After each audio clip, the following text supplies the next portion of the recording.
Hello and welcome back to 10 for 10, 10 sports topics with the News 10 Sports team. I am Sports Director Griffin Haas here with anchor and reporter Brian Rudman. We had a week off because I had the wisdom teeth ripped out of my head. It was awesome. 10 out of 10 recommend. Wasn't too much pain to be talking for an hour last week, so we sat last week out. But now we're back. And we have a lot to talk about. Had a bye week. While we were out. It was a big bye week. It was a big bye week. I mean, we've missed, we got right to the good part of the Knicks series. Yep. We'll start there with playoff basketball in the NBA. And before we talk about this last game, because, again, we didn't really talk about this series much, the Knicks jump out to an early series lead, nothing. And then they lose 2 games back-to-back where they played, I think, as bad as they can play against the Atlanta Hawks. Yeah, really let C.J. McCollum do whatever he wanted. Offense, not even that, but offensively just completely askew, no plan, awful. It looks like even if they win the series, am I really buying this team long-term? That being said, they played as bad as they possibly could, and they lost each game by 1 point. And they were in it until the very end. They bounce back, tie the series in Atlanta, take the lead in New York in a game where they just controlled, throughout in Game 5. And then Game 6 happened. And I've never seen a game like this really in my life. The Knicks jump out to first of all, they were up 5-0. Then the Hawks went on a 9-5 run, or a 9-0 run. 9-0 run. So they were up 9-5, and then the Knicks proceeded to go on a 63-17 run. That's gonna get the job done. To go up 72-22 in the second quarter. 50 points, 50-point lead. They were up 40-15 after the first quarter. They were, again, built it to 70-22. I'm trying to see how much time was left when they got it up to that point. Because, again, the offense was incredible. The defense was stifling. It was 72-22 with 4:39 to go. So with 4 minutes to go in the half, Atlanta had 22 points. They ended up leading 83-36 at halftime. 47 points. The largest halftime lead in the history of the NBA playoffs. They win the game 140-89, which is 51 points, is the largest playoff win for the Knicks in franchise history. And it was in a game where they needed to close it out. They needed to come to play, make sure this didn't go to a Game 7. And that mission was accomplished. Yeah. It's hard to even talk about specific player. I mean, you have to start with OG Anunoby, who was unbelievable. He was incredible. He had 26 points in, I believe, 19 minutes in the first half. He almost outscored the Hawks himself. He had 26 points. He was 10 for 12 shooting at that point. He ended up with 29 because they didn't really have to do much in the second half. Yeah. He 11 for 14. Mikal Bridges, who struggled, 24 points, 10 of 12 shooting. Mitchell Robinson played 9 minutes in this game. He was plus 29, which means when he was on the floor, they won by 29 points, which is unbelievable. Yeah. Hard to believe that is possible.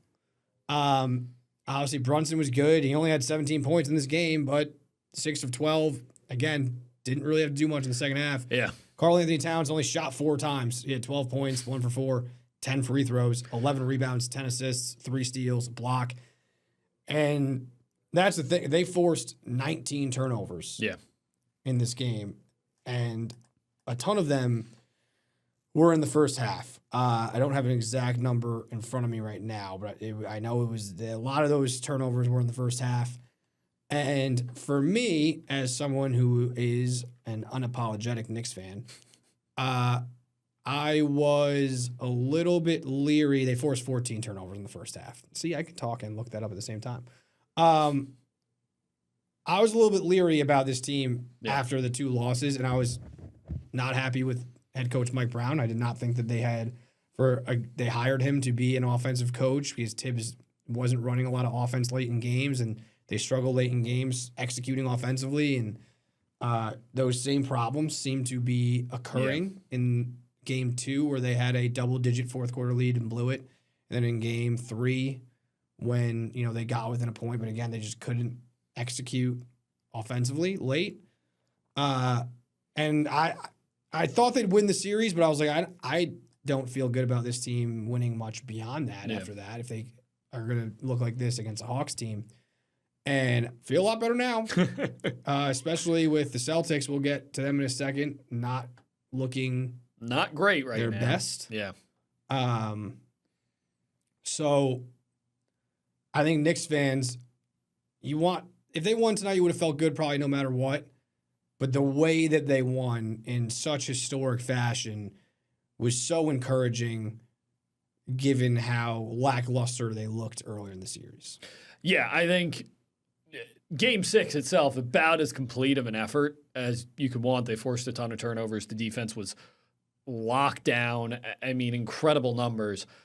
And meanwhile, the offense is also pouring in 40 points a quarter in the first half, where, I mean, everything's working. I think the most telling stat out of all of this is that every single player on the roster recorded a point tonight, which you just don't see in any NBA game, let alone the playoffs. That just shows how dominant this team was, and it's really been impressive because you're right, watching the ends of games 2 and 3, there wasn't much offense. It was back to, we're just going to let Brunson try to figure it out. They're not running many sets late in the game.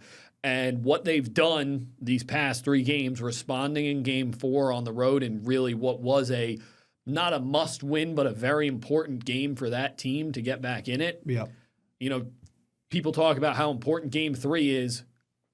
Knicks lost game 3 and then turned it around, won 3 in a row, and dominated today.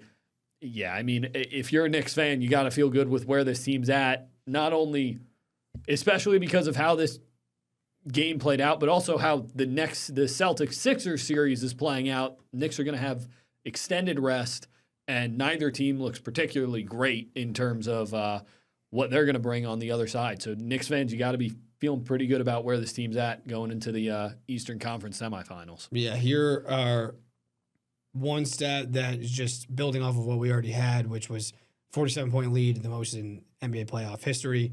Previous one was 41, so it's not like they just beat it. They beat it by 6 points, and that the large lead in any halftime at the half at any game is 50 points. That includes regular season, and they were up by 50 at one point in the first half, and up by 47. This is according to ESPN. The Knicks took a 41-point lead at the 7:12 mark of the second quarter, the fastest any team has taken a 40-point lead in the play-by-play era. Which, I mean, makes sense. You're up 40 with 7 minutes to go in the half. It was unbelievable. Yeah. Listen, it's always hard to just peeling back the curtain a little bit here. Behind the curtain, shout out Juliana Bruno. Sometimes it's a little hard. We get to watch sports and cut sports and talk about sports for a living, which is really cool. But when your team's playing and you also have to cut that highlight, but you also have other stuff to do, it can be stressful sometimes. I got a lot of work done because didn't really have to. I wasn't going possession by possession. Weren't sweating this one out. Wasn't sweating it out. After the first quarter, it was pretty obvious what was going to happen, and doing the highlights tonight was like, even doing it, I know what happens, and I'm like, this is crazy. Yeah. I mean, to be, again, 72-22. Yeah. It's just, and I mean, not just this game, but I mean, just OG Anunoby has been so good so far in these playoffs. And which is huge, He's always done it with the defense. And I mean, he steps up when it meant, but 29-7 tonight in 27 minutes, misses 3 shots. The game before, he only took 8 shots, but he had 17 points and 10 rebounds. And the rebounding has been massive for him. 22 points the game before, 10 rebounds. Even in their 1-point loss, he was the saving grace, 29 points, 9 rebounds. He had 14, 18, and 8 and 8. So, I mean, he averaged 22 points, 9 rebounds for the series. And when you have Brunson, you have Cat, you have your two guys. You need your other guys to step up. Yeah. Mikal Bridges was terrible early in the series. He played great tonight. But OG Anunoby is the X factor of the team in terms of he is that third guy, because there are people who have probably better duos. I love Brunson. I love Cat, but like there are probably duos that are better. You need the rest of those guys to step up in the postseason, especially if you want to beat a team like the Celtics or eventually the Thunder or whoever it might be coming out of the West. Yeah. Really encouraging. It would be the only way. Even if they won tonight by, 10, even if they won by 5, like I would be a little leery. I'd be like, still didn't go exactly like it's the Hawks. Like, who are they going to play next? Are they going to play the Celtics? Who's it going to be? Thinking it's going to be the Celtics. I'm shocked that it's not yet. We'll get to that in a minute. Yeah, so I would be like, I don't feel great about beating the Celtics now. We just got by the Hawks, but it's one game, but it was such an impressive performance that just shows what this team is capable of. And everyone's going to talk about the offense, but again, the defense, 16 steals and 6 blocks and turning defense into offense, getting out and running. I mean, they just... Yeah, they did all No tonight. notes.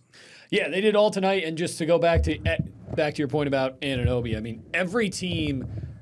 Once you get to the conference semifinals, every team has a duo. Every team has either a duo or a big three or whatever. Yep. It's the role players that often make the difference. Because, yes, your star at some point in a series is going to have a 30-point game.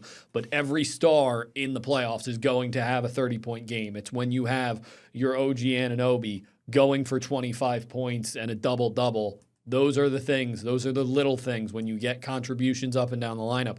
Those are the things that wind up making the difference in a team making a run. Yeah. So him playing really good basketball is working out very well, and it's a great time for him to get hot. Speaking of not getting hot, we're going to go the opposite, and that is Brian Rudman's Boston Celtics. Yeah. Kind of just a stunning development in this series where, it seemed like they're up 3-1. Yeah. Seems like they're going to coast. And, I think the Celtics are, especially with Tatum back, a pretty prohibitive favorite. Yeah. Especially, the playoffs have been weird. We've seen the Pistons who are now down fighting for their... They're struggling. Had to an 8 seed and as a 1 seed. And, the Cavs won, but they're in a series. Everyone's in a series right now. And... the Celtics, I still think, would be the prohibitive favorite going into it. They go up 3-1, and then Embiid comes back, and, not sure exactly how much. Obviously, he's a great player. He was there for the game where they, the Celtics, the first game that he played, they blew him out. Yeah. So it's not like just that. Yeah. Obviously, that does change the series, though, as he eases into it. And now all of a sudden, the Celtics only score 93 points. They shoot 29% from 3, 42% from the field, only 9 of 16 from the free throw line. And now they're going to a game 7. Still like the Celtics' chances, but never thought that this series would have been going 7 games. Yeah, I think, after you split at home, you're a little disappointed, but the Celtics handled their business on the road in games 3 and 4, and you felt really good going back to Boston. And, even just going through that game 5, like they had a double-digit lead in the third quarter. They were up by 8 or 9 for most of the game and kind of in control. And even when the Sixers pushed back, you kind of felt like the Celtics were going to find a way to get it done at home. And then just a fourth quarter collapse, and Philly took advantage, and all of a sudden now we got a series, and you go back to Philadelphia, and, the Sixers handled their business, and the Celtics didn't. They didn't shoot well at all tonight.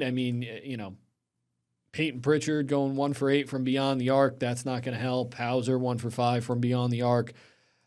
Nobody reached 20 points on this offense. They just they struggled to shoot the ball tonight. No one got it going. And now you're in a win or go home scenario. I think I still like the Celtics. They're at home. And, this is a playoff experienced team, at least at the top, with, the guys who you're going to lean on, Tatum, Brown, Derek White. But, it's certainly not encouraging the way that this series has gone. I think even a resounding win in Game 7, and you're still with a lot of question marks going into the Knicks series if they get there. And yeah, it's kind of been disappointing after they jumped out to the 3-1 lead. You kind of expected them to, even tonight going into it, I kind of expected them to close it out because it was just kind of a fourth quarter collapse. I thought they would respond well. They very much did not. I mean, they were leading after the first quarter, but I mean, the second and third quarter, they just weren't there at all. They couldn't make their shots. And, I think it's worrisome. Even if you get through this series, it's worrisome that they have not been consistent throughout this series going forward. Yeah. I mean, looking back at Game 5, to your point, they were up by 8 points with, 2.5 minutes to go in the third quarter. Yeah. And that's no sure thing in the NBA, but you're the Boston Celtics. You're at home against a team that it's a 7 seed. Yeah. And they're they've had injuries throughout the year, the Sixers, so they're better. They're a good 7 seed for sure, no doubt about it, but they should be taking care of their business. And they haven't. And they blew that game. And then, like you said, it's been kind of all downhill from there. And it's not like you look at it and you're expecting to see Embiid had a huge game in Game 5, but, the points in the paint, Celtics still won points in the paint. They've out-rebounded the Sixers in that game. It was close again. So it's not like they're just, Embiid's back, they're getting dominated inside or whatever it is. Celtics haven't made shots. I think that, again, we talk about third guys needing to step up. First of all, Jason Tatum is not the Jason Tatum right now that we've seen in the past. He's not a guy who he averaged 22 a game for the regular season. He's at 23. So he's at where he's in 10 rebounds. Very good player, but he's not the Jason Tatum that's averaging 27 to 30 points a game. He's just not right now because he's coming back from a crazy injury. It's crazy that he's even playing. He did score 30 points in Game 4, but again, consistently, it's going to be hard to be that guy. Yeah. So you got to take that into account. But you talk about the third guy. Derek White has got to be better. Yeah. Because you're looking at it and you're looking at the 3-point shooting. It's, again, 12 of 41 tonight. That's just not good enough. You have to make shots, which sounds very simple, but you do. Yeah. You've under 100 points in 2 straight games in the NBA. In this era of basketball is not going to be good enough. Again, the game before that, they were 11 for 39. And again, 2 games in a row. The game before that, 14 for 40 for 23 from the free throw line. Yeah. They've shot 61 and 57% from the free throw line.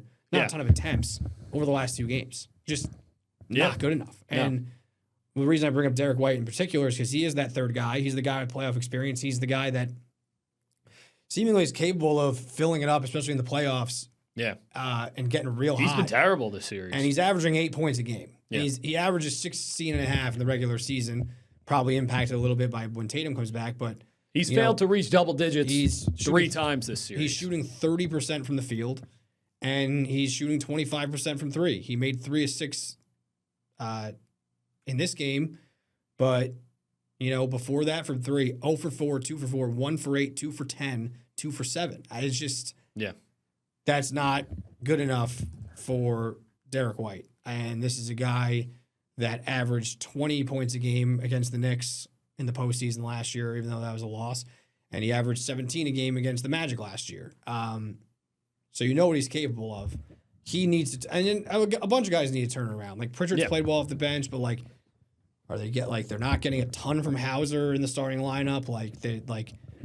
Vucevic and Keita are fine, but the problem I think really is the 3-point shooting, and that's what's. You got him. Tonight Pritchard was, or again, if you're watching this, it was Thursday night.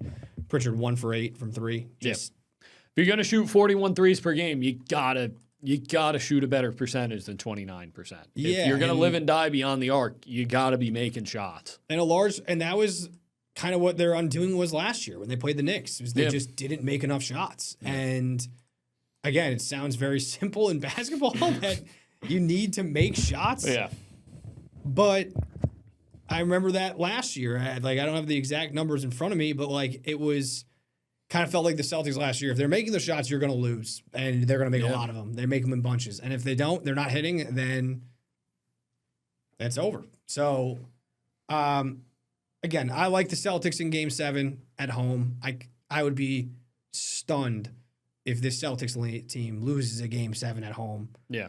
To just about anybody, especially a 7 seed. Yeah. But crazier things have happened, and it opens the door. And now, as a Knicks fan, if you're thinking about the next round, you're going to play one of these two teams. And even if it's the Celtics, you feel good that it went 7 games. Because if you would have said one of these series is going 7 games, you would have thought Knicks Hawks. The Knicks now get to go home and wait. They get to rest. They get to scout. They kind of, in the playoffs, having that extra day or two to reset and just rest your body and get the rest, it's huge. And Josh Hart was banged up going into this game, was questionable. He played, but he'll have time off to rest. He'll be good to go, I would assume, for the whoever they play. And listen, the Knicks, I feel good about them being able to beat the Celtics. I think it's a tough task.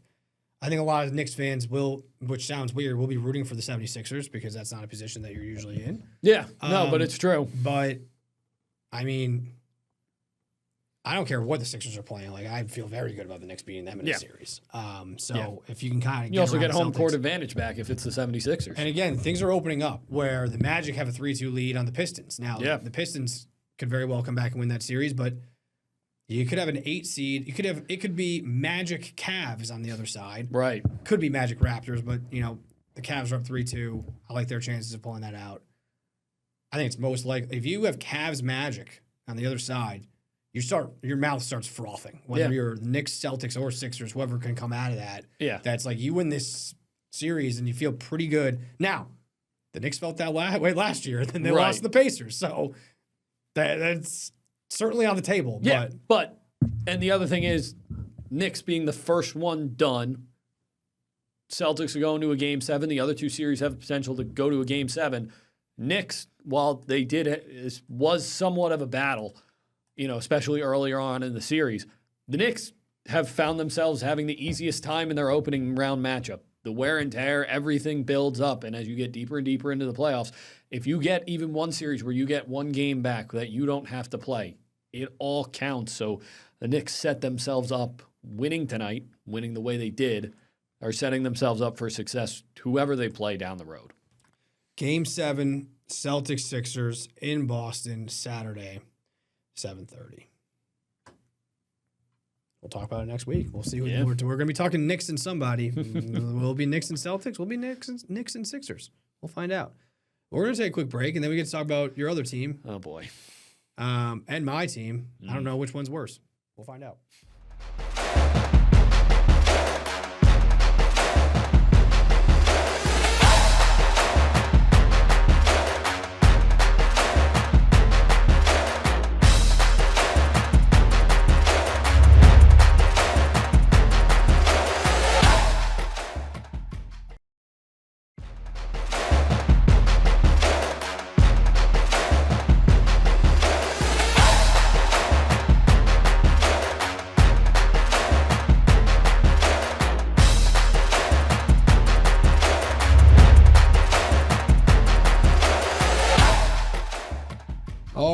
Welcome back. Alluded to it before the break. We're talking about Brian's other team, Boston Red Sox. You don't have a lot of stories nothing really surprises me that much anymore in sports. You see a lot of crazy stories. I was not on my phone for most of the day. Mm-hmm. And when I looked on my phone and saw it, not only had Alex Cora been fired, but 5 members of his coaching staff as well in a complete cleaning house. What was it, 5 days ago at this point? Yeah, it was last Saturday. Last Saturday, yeah. Was stunning. And I know that the Red Sox have not played well. They are now, what is it? Where's their record? They are 12 and 19. Yeah, that's why I wanted to say 12 and 19, but I didn't want to misinform the people. Now 12 and 19, not good. I have my thoughts on this. I'll give them briefly, but before turning it over to you, Alex Cora is a proven winner and a proven World Series manager. a guy they stuck their neck out on the line for during the Astros cheating scandal when he got let go and they brought him back because he meant a lot to Boston and he's a great manager. And this team is built pretty poorly, pretty terribly. I was going to say something worse, but I went with pretty poorly. Oh, pretty bad. Yeah. Pretty bad. Not great. The roster construction doesn't make a lot of sense, and this is not just retrospective. This is something that I think that we have shared in the offseason. Obviously, when you're a fan, you try to be optimistic that they're going to pitch and play defense and everything's going to be fine, and Caleb Durbin's going to hit. But Craig Breslow put together a bad team. Yeah. And he's made almost all of his decisions have been awful. Not bad, not okay, awful. Terrible, yeah. From Devers and how they've handled that to trading everybody who was that they got for Devers, and every move along the way has been bad. So for him to then say, I told Alex Cora this was a really tough team to manage as I was firing him is wild to me. What say you? Yeah. First of all, it seems to me this is Breslow scapegoating Cora for not turning this roster that, for some reason in his mind, was going to be really good into a winner in a month. It's a month. They're 12-19. We're going Brian full screen. Oh, we're just going Brian full screen. Brian full screen. Here we go. It's a month. They're 12-19. They were coming off, by the way, won by 16 runs the day they fired him. Yeah, but they ran out of fireworks. The Orioles ran out of fireworks. Yes, they ran out of fireworks the day before. So sorry, Brian Bayo. We also fired the entire hitting staff. My bad, Brian Bayo was getting knocked around Friday night. Yeah. Listen, this offense is not great. With that being said, it's the end of April. The Red Sox are 3.5 games out of a playoff spot right now. Yeah. This season is far from over. Listen, is Alex Cora a proven winner? Yes, absolutely. Are there certain things that I haven't loved Cora doing this year? Yeah, sure. What are we doing? This is a team where you have guys up and down the lineup who just aren't hitting right now. Roman Anthony's not hitting well right now. You expect him to turn it around. You bring in Caleb Durbin, who's just clearly not what you expect. And you just focus on the pitching, which, by the way, pitching hasn't been phenomenal. Crochet has had bad outings. Ranger Suarez has had bad outings. Brian Bayo has just been flat out bad this year. And we're firing Alex Cora when there is not a lot. We went into the offseason, he's talking about bringing in a power bat. He just flat out fails to do that with a weak little offer to Pete Alonso. You don't bring back Bregman for a bunch of dumb reasons.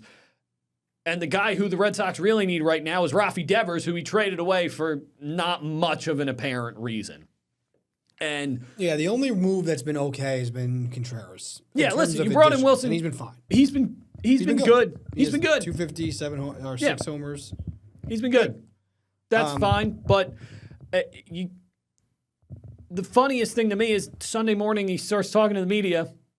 He goes, "Yeah, it was a group decision," and then Kennedy goes, "No, this was Breslow wanting to do it." And you start seeing reports that he's wanted to get rid of guys who were there before him. He's had it out for the hitting staff for a while. I saw a report today that he's been upset because Christian Campbell did not produce at the level he expected him to, and he's blaming the hitting staff. I just don't understand why. I know that he runs the baseball operations. I don't understand how Craig Breslow gets more power in the Red Sox organization than Alex Cora. I know it doesn't work that way usually with manager, whatever. This guy has won a championship for your team. Yeah. Craig Breslow hasn't done anything. No, he really hasn't. As a team builder, he hasn't done anything. Cora's won a championship, and he's taken other teams to the playoffs. That team in 21, the Red Sox were built. That was a really good team in 18, and he led them. He managed a great team. He was great in the playoffs as a manager. 21 was honestly even more impressive because that was a team that wasn't supposed to go on that run. They made it to the ALCS. Also, not for nothing, Red Sox made the playoffs last year, and we're firing our manager in April.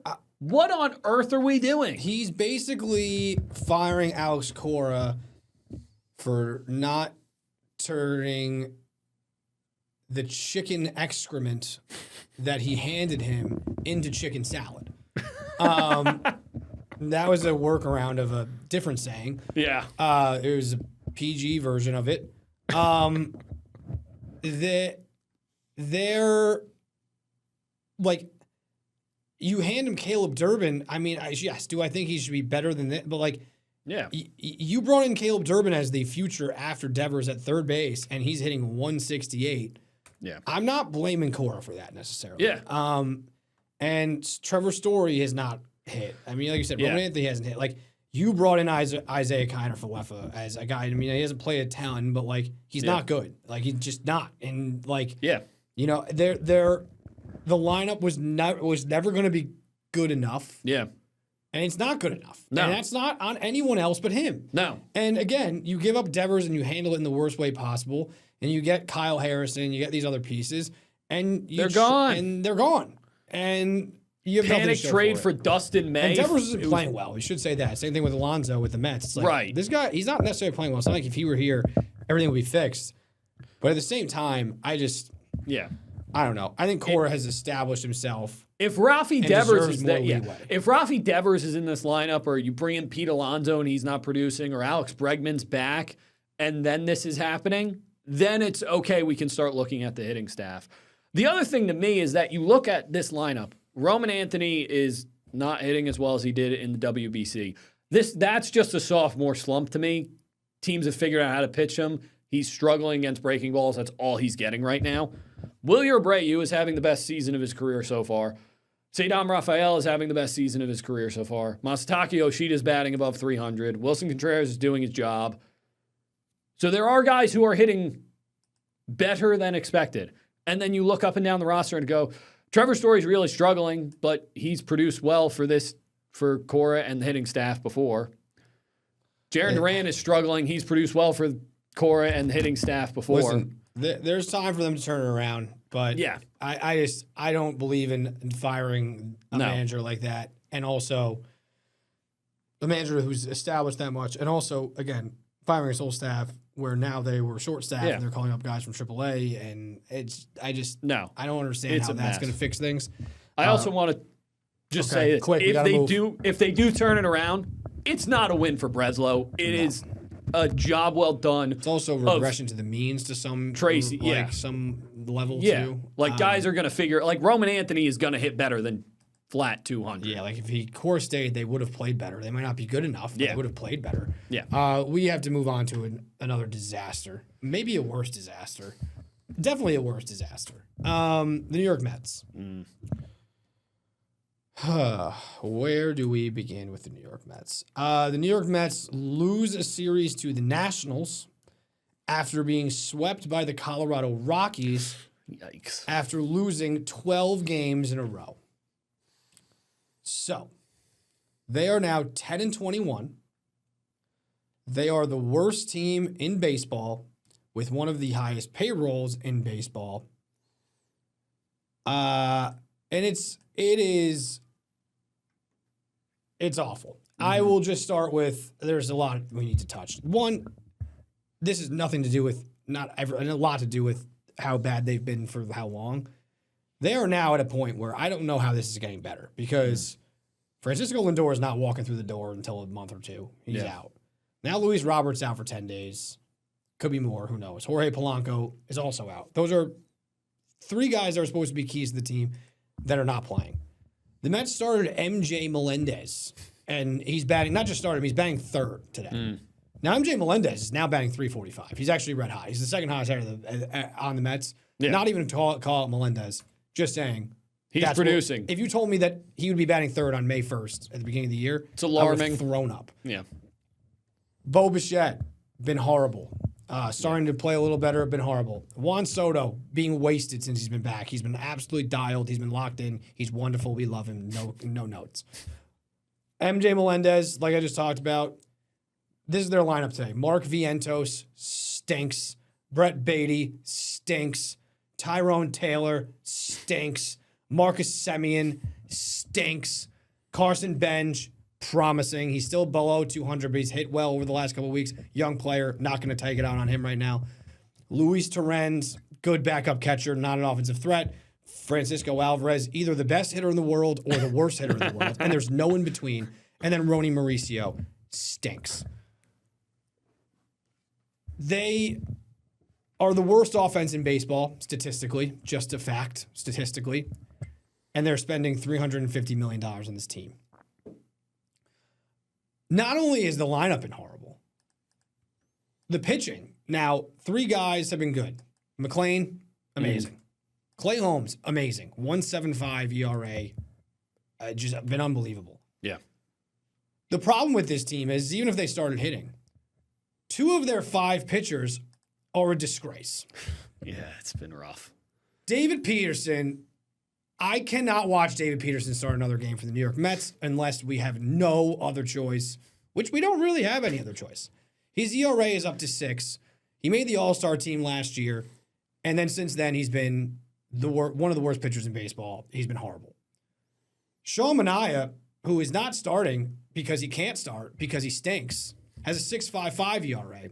Comes in the other day after Peterson loads the bases, immediately hits a player in the knee and gives up a grand slam on 2 consecutive pitches. Freddie Peralta has been good. Hasn't been an ace, but he's been good. Kodai Senga, atrocious. He is now on the injured list with a spine inflammation. I noticed that Carlos Mendoza gave the specific L5, L4 numbers of what part of the spine was. There you go. Wonder why. His ERA is 9. His ERA is 9. So, and the bullpen is a disgrace. Devin Williams stinks. Thanks a lot, Stearns. Luke Weaver stinks. They all stink. So the team is a disgrace. So where do you go from here? Well, the season might be over. And I can't believe I'm saying that on what now is, we are recording this at 12:52. I can't believe I'm saying that on May 1st now. But it might be. Because I don't see how that turns it around with those guys. And especially with those guys in the lineup that are hurt. Yeah. And the way that they're pitching. I don't know what shakeup you're going to make. Do I think you have to fire the manager? Because that's what's going to be said about Carlos Mendoza. Probably. Do I think it's going to fix anything? Probably not. I don't think, though, that someone has to be held accountable for this. Because not only is it this year, we're coming off of, with a different lineup, the Mets are coming off of a historic collapse in which they had the best record in June and missed the playoffs. And were one of the worst teams in baseball for a significant portion of the season. And had... I don't know how many, but Carlos Mendoza has overseen a multitude of 7-game losing streaks, which don't happen often. Yeah. He's had multiple. Whether it's exactly his fault, I don't know. But someone has to be held accountable. Yeah. Who really needs to be held accountable is David Stearns. And I like David Stearns going into this year.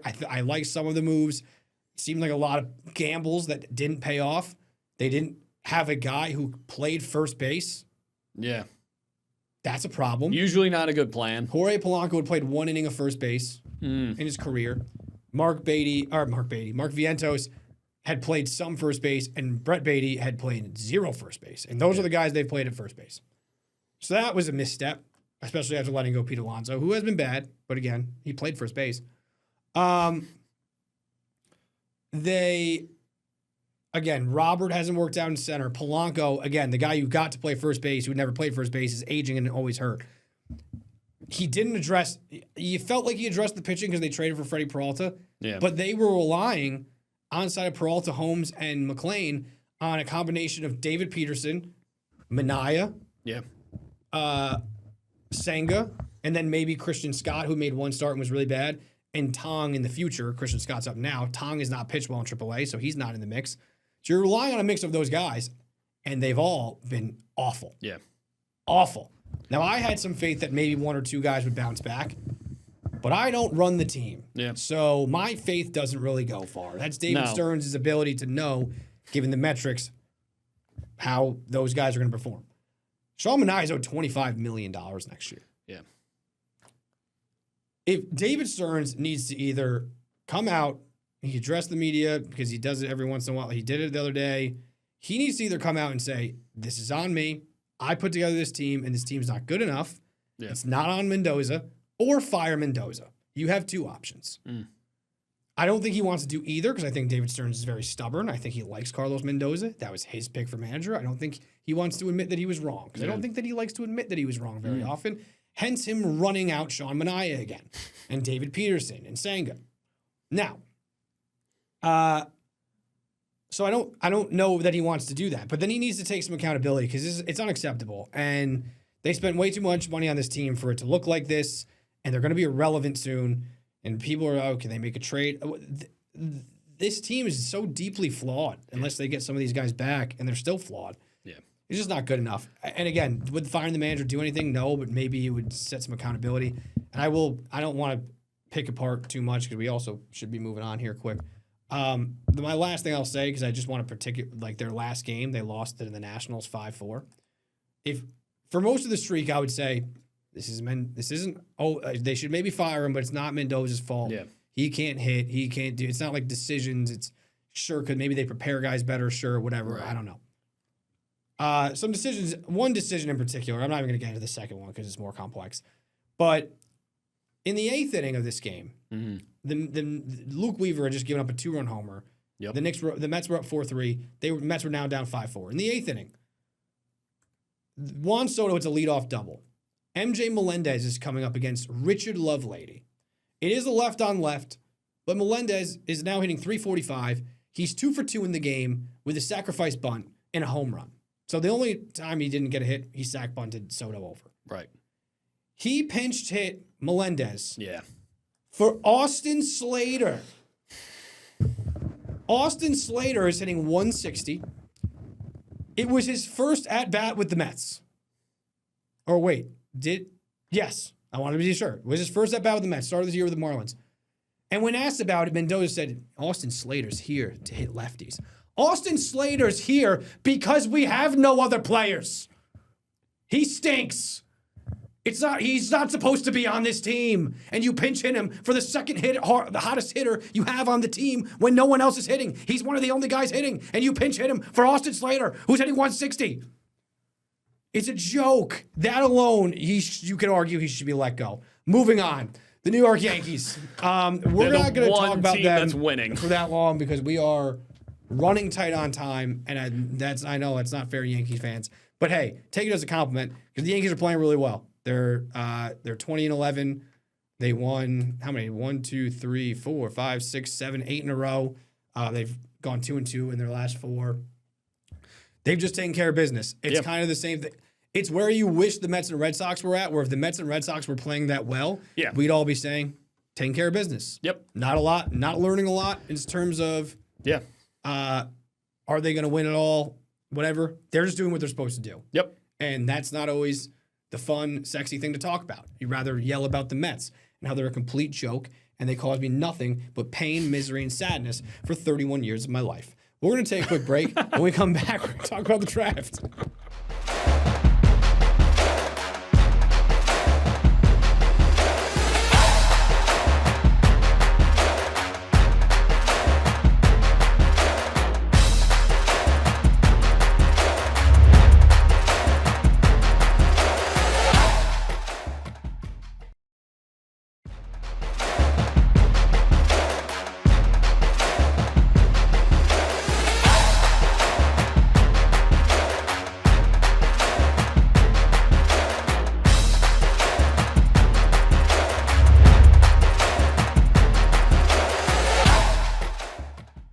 All right, well, we were off last week during the NFL draft, which worked out because we got to see the full body of work for these teams. Listen, we're not going to dive. We don't have a ton of time, so we're not going to dive into the Patriots and Bills as much. You know, they're picking at the back ends of the draft. Picks are, again, less sexy. Winning football teams, the draft doesn't matter quite as much. Not as much as their Super Bowl. So the Jets, we'll just talk about the Jets and the Giants, really, because these were huge drafts for them. Yeah. And franchise-altering drafts, potentially. And actually, no, they will be, either whether good or bad. Yeah. The Giants, we'll start with the Jets.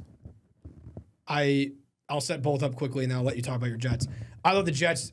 I don't like saying this as a Dolphins fan, and I don't like – the Jets don't usually do anything right. I think they crushed it, especially in the first round, to get David Bailey, a proven pass rusher, with its second pick, and then be able to get Kenyon Sadiq, who I knew a lot of people were saying, you're drafted tight end. He's basically a wide receiver who also can play tight end because he's big. Yeah. He's a super talented. Just look at it as a really good skill guy. I think he's an awesome player. And then they get Omar Cooper from Indiana, who's a good wide receiver. They trade up for him, so they get another weapon. And then their fourth pick, it's like, oh, where's the corner? They get D'Angelo Pons, also from Indiana, who had a pick 6 against Oregon, impact player compared to Aaron Glenn. If he was a head coach, I'd say it was an insult, but he's not. He's a player, so that's a good thing because Aaron Glenn could play. I think the Jets crushed it quickly down the Giants. They get Arvell Reese, who I don't think anybody thought would be there at 5. Was an option for the Jets at 2. They get their pass rusher. They get Francis or Maui Goa. So that's a name I'm going to struggle with, but I think I'm in the neighborhood. Again, they get a pillar tackle, a pass rusher. So I think that they did a great job. In the first round, they got Malachi Fields, who I thought was a good wide receiver. They traded up right in front of the Dolphins and took him. I wanted him. So I think they did very well for themselves as well. They got Tennessee's Colton Hood in the second round, good corner.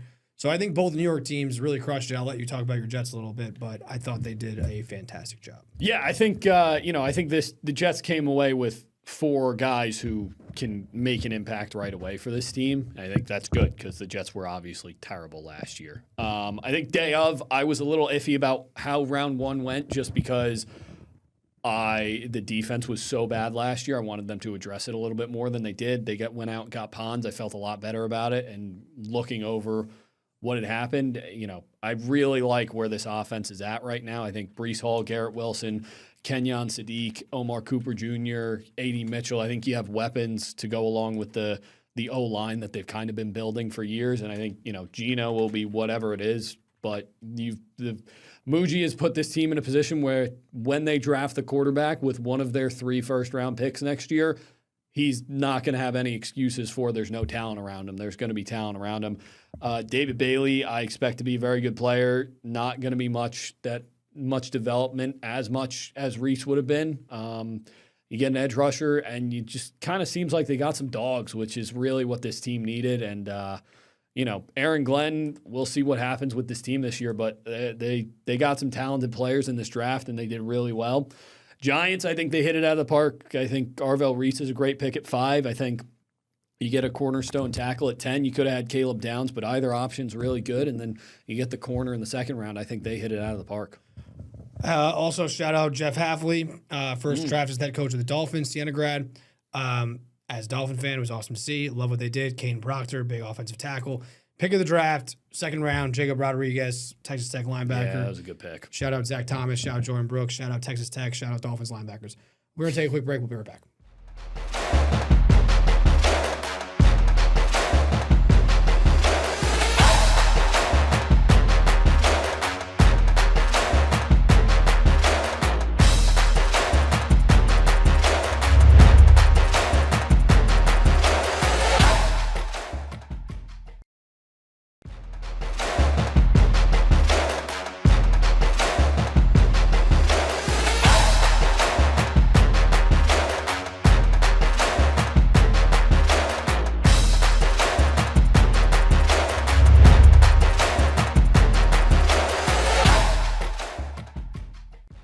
All right, welcome back.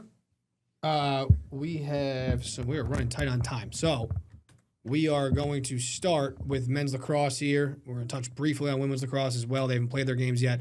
But both UAlbany and Siena on to their respective championship games. Yeah. Took care of business. Start with UAlbany. Was never close. You were at that game. Rolled. 1-14-3, 7-0 at the half. Very impressive. Yeah. Scored in the opening minute, set the tone. Defense was making great stops. Brady Smith, excellent between the pipes. I mean, complete effort. Exactly what you expect from a team that went unbeaten in conference play. Going for their 3rd straight championship against Vermont Saturday at 1 o'clock. Should be a great game. And, I think they got a great chance. Looking at the Siena men's lacrosse game, they lost their first conference game to Merrimack in the regular season finale. They got Merrimack again, and it was a close game. They hold on. They win 12-11, take care of business. scary moment in the second half towards the end of the game. Vito DeBellis, the Siena goalie, he's been outstanding all season long, took a check and went down and appeared to hit his head, tried to get up, and he collapsed back down, and the whole team was surrounding him, and it was really scary, and he was stretchered off the field. Luckily, he gave a thumbs up and a fist pound as he was going off the field, and his dad was telling the team, just win the game, and all the guys were saying he was doing all right after a little bit of time, and he was seems like he was doing okay, and he was responsive. So still, our thoughts are with him and hope he's doing well, but it seems like it was very scary, but seems like hopefully he's he's doing okay. So our thoughts are with Vito, and again, this is a team that's been through so much with their head coach, with Liam Gleason passing away in December. They want to win a championship for him, and they're going to have a chance to do that. Going to go back-to-back Saturday noon against Marist at home. And then finally, we're just going to talk briefly because, again, they haven't played yet. The Siena women, they play at 4, so depending on what time you're watching this on Friday, they're playing Niagara at Fairfield. So that game, we'll have the highlights of that. So if you're watching it and it's before 10:30 or 11, tune in tonight. Yeah. Same thing for the women's team. They are playing Bryant at 7 p.m. So 2-3 seed. They just lost, losing Vermont. That last Vermont game, Albany could have hosted both, but they lost to Vermont. So they're looking to bounce back after a tough loss. But that game is at 7 on Friday. We'll have the highlights of that one as well. One more quick break. I didn't even advance it, but I just did. We'll be right back.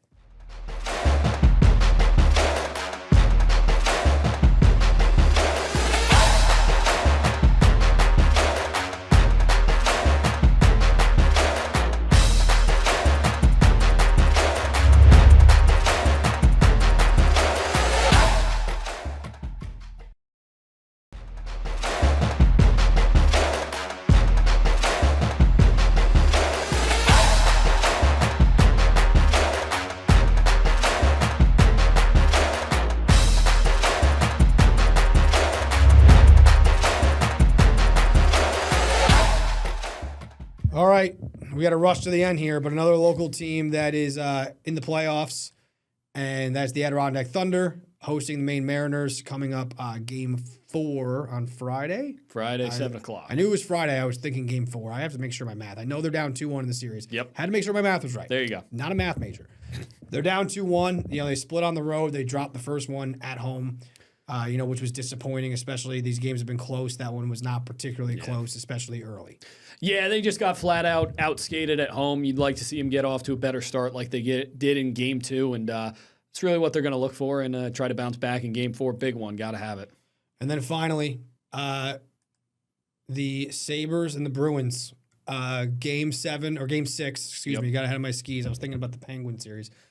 Game 6, Buffalo's still up 3-2. And again, a team that going into the year, nobody gave this team a shot, and they were one game away from advancing.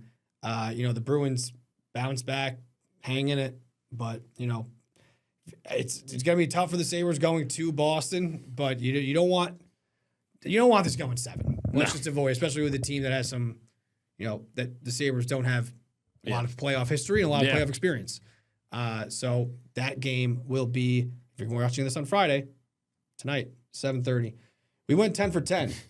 We did it in a little bit of hurry at the end, but we still did it. And thank you for watching. We'll see you next week.